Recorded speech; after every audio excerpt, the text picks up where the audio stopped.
აფხაზეთის ავტონომიური რესპუბლიკის მთავრობის თავმჯდომარე პარლამენტის ვიცე-სპიკერთან ერთად ჭავჭავაძის გამზირზე დევნილ ქალ მეწარმეთა გამოფენა გაყიდვას დაესწრო. ღონისძიების ფარგლებში წარმოდგენილი იყო 30-ზე მეტი აფხაზეთიდან დევნილი მეწარმის ხელნაკეთი ნივთები და სასურსათო პროდუქცია.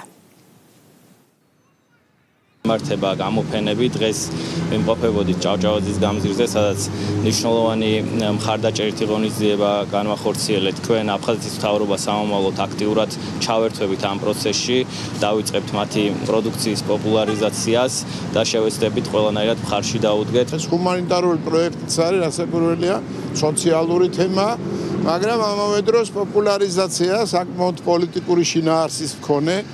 გახსოვდეს აფხაზეთი, საერთო სახელი შეიძლება დავარქვათ და წარმატებულებიც არიან და ვფიქრობ, ეს დამოუკიდებულება თვითონ მათი დევნილების საერთოდ ამ პოლიტიკური საკითხების მიმართ, ამ აქციის მიმართ, რასაც ეხლა ატარებენ, არის მისაბაძი.